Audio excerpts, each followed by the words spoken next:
Start when I say it's relative, but we've done exceptionally well in the month of December when global markets were crying, and we've done rather well in this year so far when global markets have not really done anything extraordinary. So are we in for a good year, bad year, or a very moderate year?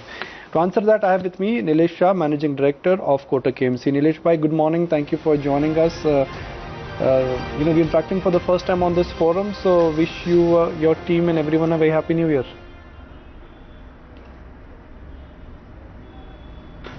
Happy New Year to the viewers of ET Now, Nikunj.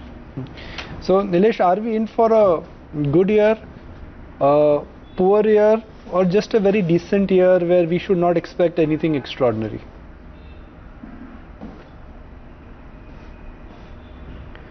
There are many events in this year which will determine the outcome. But at least at the beginning of 2019, we are looking markets with much more hope than what we were looking in 2018. Oil prices have corrected from $85 to $55–60 range.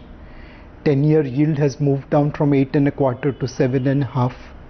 Rupee has moved back from 74 to 69.70. Banking liquidity from 1,50,000 crore negative is now roughly about 45–50,000 crore negative. FIIs who were sellers in the month of September and October have turned out to be buyers in the month of November and December. The inflation has been consistently below RBI's forecast level. IIP numbers have started recovering. So overall, we are looking at 2019 on a macro basis with much more optimism than 2018. And more importantly, from market point of view, 2018 beginning, markets were trading at a premium to historical average. Small caps were at 33% premium, large caps were at 10% premium, mid caps were at about 25% premium. When I last looked at the number a few weeks back, the small caps were at 5% discount, large caps were at 2% premium, and mid caps were at about 10% premium. So effectively, valuations are near fair value. Macroeconomic scenario is looking better, and hence we are looking at 2019 with more optimism than 2018. What, to your mind, could be that big turning point for this year? Will it be earnings recovery or will it be election verdict?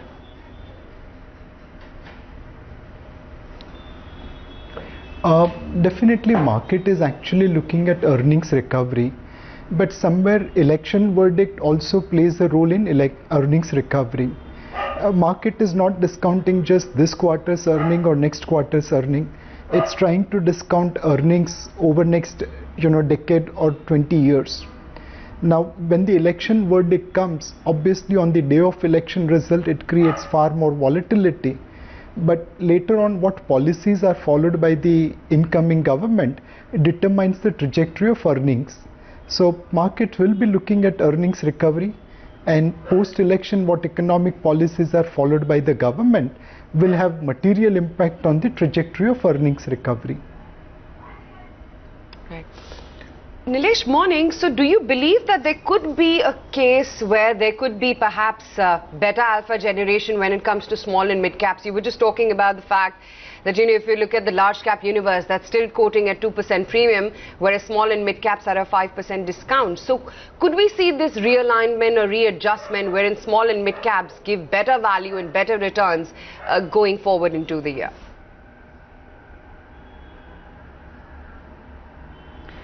Undoubtedly, we believe small and mid caps today from a valuation point of view is just little below their historical average. But more importantly, from the regulation point of view today, the top 100 companies are large cap, next 150 companies are mid caps, and beyond 250 companies are all small caps. So the sheer range of number of stocks available in small caps are far more, and hence the fund manager who can pick up those small cap stocks will be able to generate better alpha compared to slightly restrictive environment within large and mid cap. So in that sort of an environment, Nilesh, what are your top conviction plays for 2019 in the fact, with the backdrop of an impending election result? How would you, spread out risk versus reward?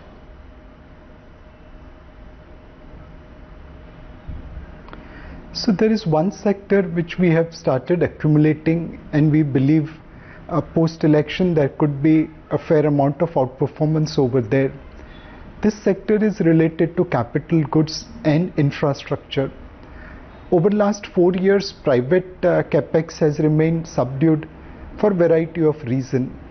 But now capacity utilization has started improving. From bottoming out around 70%, capacity utilization across many industries is averaging between 72 to 76%. As this capacity utilization starts improving, real interest rate starts coming down, credit becomes available, and banking liquidity improves, we believe private capex will revive. Along with government infrastructure development spending, we will see good days for capital goods. More importantly, over the last decade or so, many of the weaker capital goods players which had flourished during 2008 boom have started disappearing. So effectively there are few quality players left in the capital goods infrastructure segments. Their order book will become reasonably solid, and they will be able to dictate their margin, their pricing. Combination of all this, we believe capital goods and infrastructure sector could be an outperformer in 2019, subject to election scenario. The other segment which we are right now focusing on is related to rural consumption. Election bound government will pump money into rural economy. Many state governments have announced farm loan waiver package that also will spending power of the rural economy. So combination of sectors which will play on rural consumption theme can be looked at current level. I'd like to put that argument for real estate as well. Right now real estate is considered to be the ugly duckling sector, but if I look at the headlines, RERA has come into place, disclosure norms are better, consolidation is the need of the hour. It's a sector which is not going to die down completely, and it's a sector where GST rates are coming down. Right now nobody wants to buy real estate stocks, but after years and years of underperformance and with so many reforms which have taken place, is a time to be a buyer in, if not all, maybe 2-3 top names?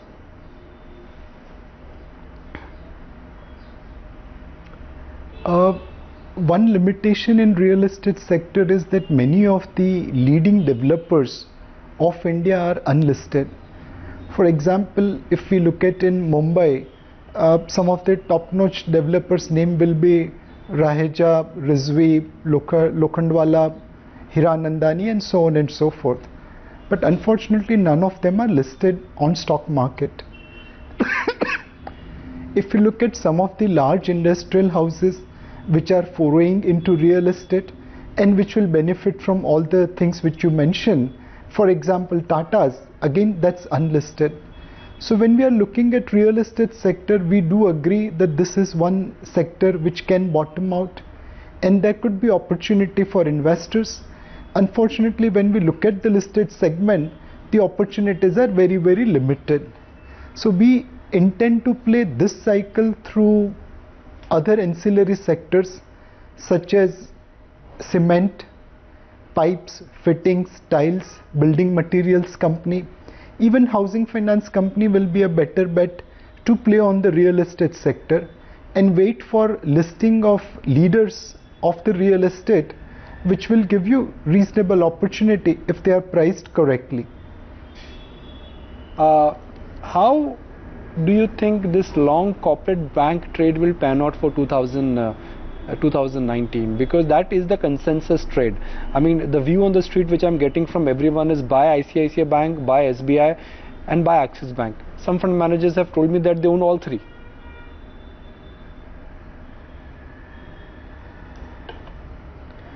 We believe this long private sector as well as public sector corporate focused banks will be a longer term trade.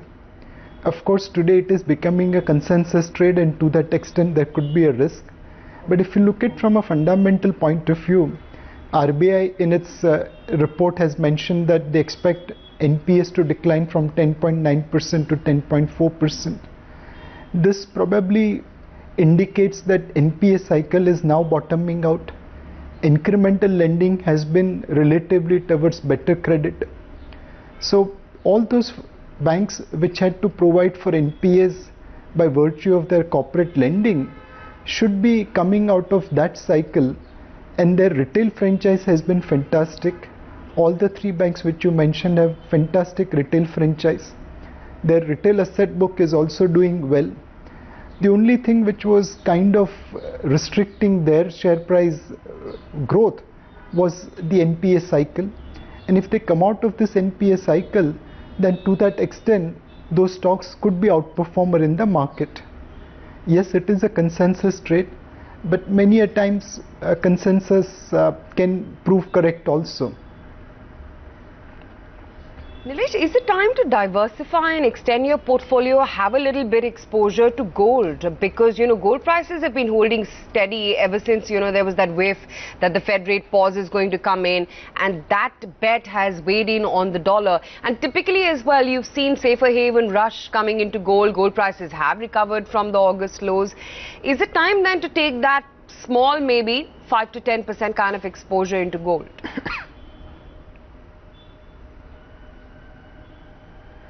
Undoubtedly, as of today, gold looks attractive.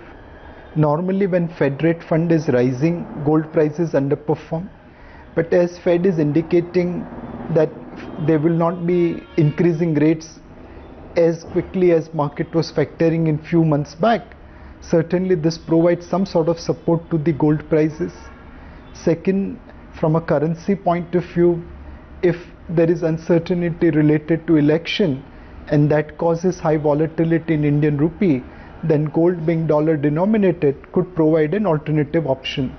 So at this point of time, I do recommend investors to consider gold as a part of portfolio. My only request will be, please remember how much gold you own. You should not be too much overweight into gold.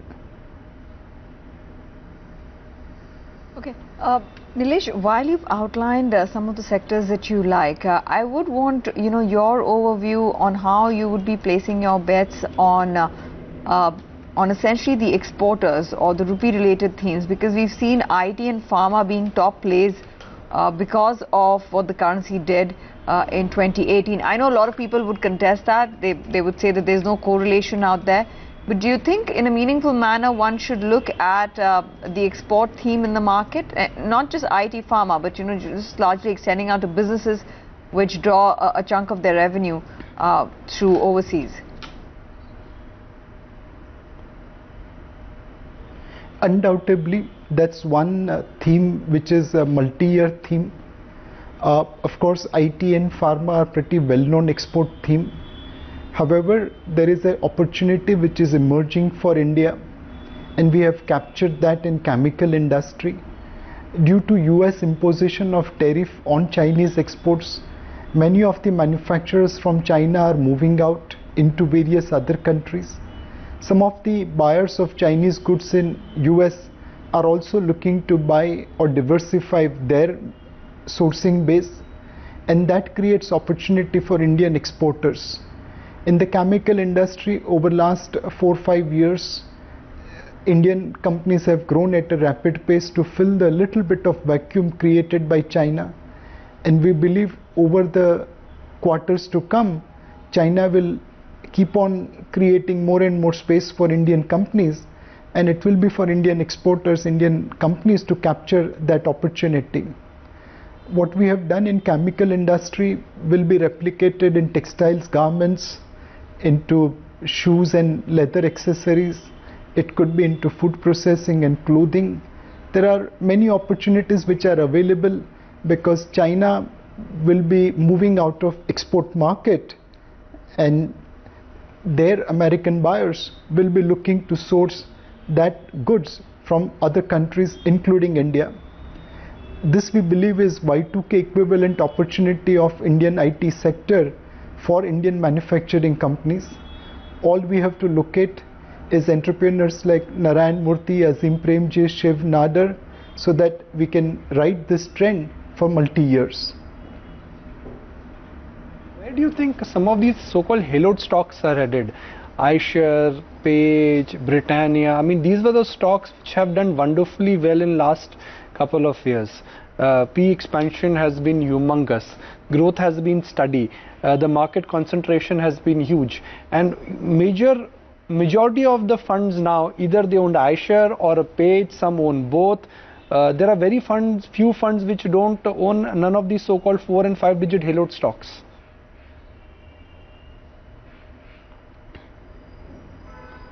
Nikunj, the analysis which we have done shows that, let's say, top 10 most expensive stock in terms of valuation over the next 10 or bottom 10, that spread is today at the highest level. Now from here onwards, to expect this more expensive valuation stocks to get re-rated further will be very difficult. It will be purely their earnings growth which will determine how these valuations can be sustained.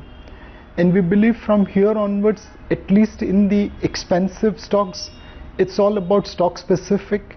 If you believe these companies will be able to generate higher earnings growth than what is expected by the market, and clearly market has expectations of a very, very high performance from these companies, there will not be material return from these stocks over next 12-18 months. This is not to deny that these companies are excellent companies, they have excellent business models.